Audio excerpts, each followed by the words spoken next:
22শে জানুয়ারি উত্তাল হতে চলেছে পশ্চিমবঙ্গ সহ গোটা পৃথিবী। বিস্কুটটা বলুন, চা বিস্কুটটা খেয়ে রেডি হয়ে ভিডিওটা দেখতে সাবস্ক্রাইব, লাইক, কমেন্ট তাড়াতাড়ি করো, কারণ এই ভিডিওর মাধ্যমে তুমি জানতে পারবে পশ্চিমবঙ্গে কেন কালকে উত্তাল হতে চলেছে, কেন আমাদের মুখ্যমন্ত্রী নয়া পদক্ষেপ 22শে জানুয়ারি ডাইরেক্টলি কাউন্টার অ্যাটাক বাই সমস্ত ধর্মকে কেন্দ্র করে ডাইরেক্টলি রাম মন্দিরে।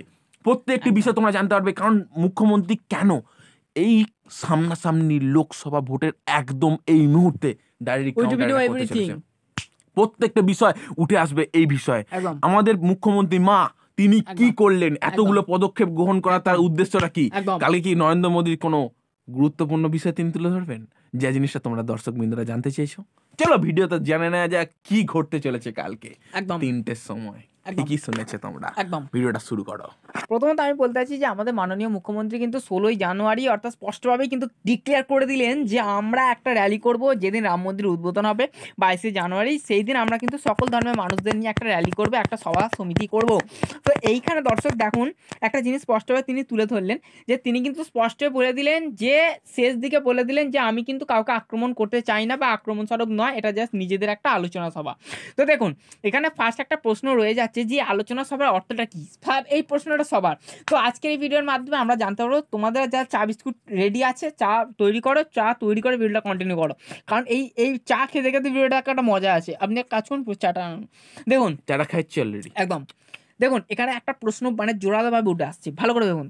প্রথমত তিনি বলেই দিলেন যে প্রথমে কালী মন্দির অর্থাৎ কালীঘাটের মন্দিরে পুজো দেবেন, পুজো দেওয়ার পর কিন্তু তিনি জামা মসজিদ থেকে গির্জা সমস্ত কিন্তু যে সমস্ত ধর্মীয় গুরুদুয়ার যে সমস্ত পীঠস্থান রয়েছে অর্থাৎ ধর্মের যে সমস্ত কেন্দ্র রয়েছে সেখানে যাবেন। তিনি কিন্তু সেখানে দেখা করবেন, করার পর কিন্তু সকল ধর্মের মানুষদের নিয়ে তিনি কিন্তু যাবেন একদম কোনো পার্ক সার্কাসে যাবেন কলকাতায়।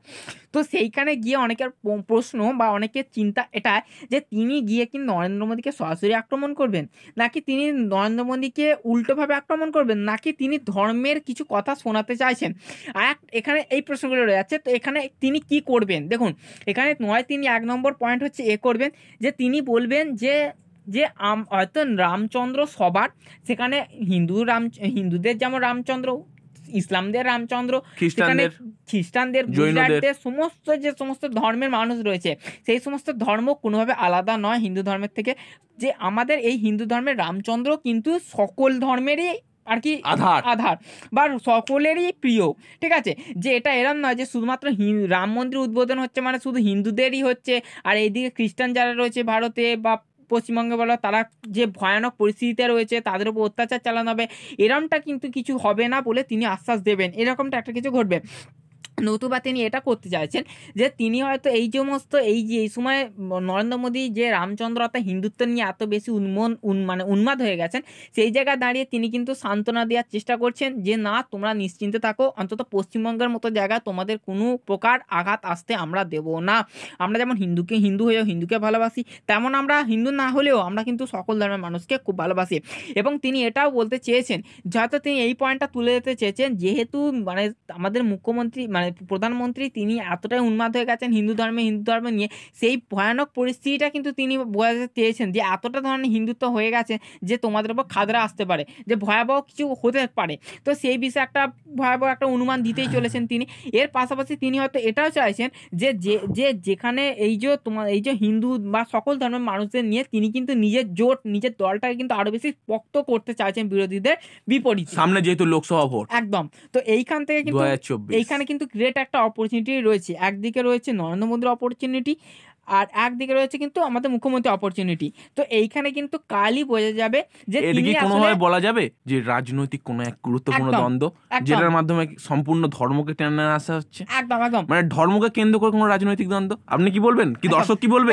প্রত্যেকটা প্রশ্ন কিন্তু দর্শকের কাছে শুনে দিলাম, সাবস্ক্রাইব লাইক কমেন্ট করে দর্শকের কাছে। দেখুন এখানে একটা প্রশ্ন কিন্তু রয়ে যাচ্ছে যে অনেকের মনে প্রশ্ন একটা জেগেছে যে 22 তারিখে কেন মুখ্যমন্ত্রী করছেন। দেখুন আপাতত দৃষ্টিতে দেখুন এরকমও তো হতে পারে যে দেখুন যে আমরা জানি যে রাজ্য কেন্দ্রের সংঘাত কিন্তু মানে চলেই আসছে। কিন্তু এর মানেটা এটা না যে রামচন্দ্রকে মুখ্যমন্ত্রী যে একেবারে অবহেলা করছে বা রামচন্দ্র যে মানতে পারছে না বিষয়টা। তিনি তো ডাইরেক্টলি বলে দিয়েছেন যে একদম। আমি কিন্তু এটাকে কোনো রাজনৈতিক পদক্ষেপ একদম। হিসেবে বা কোনো কিছু ডাইরেক্টলি কাউন্টার অ্যাটাক হিসেবে নিচ্ছি না।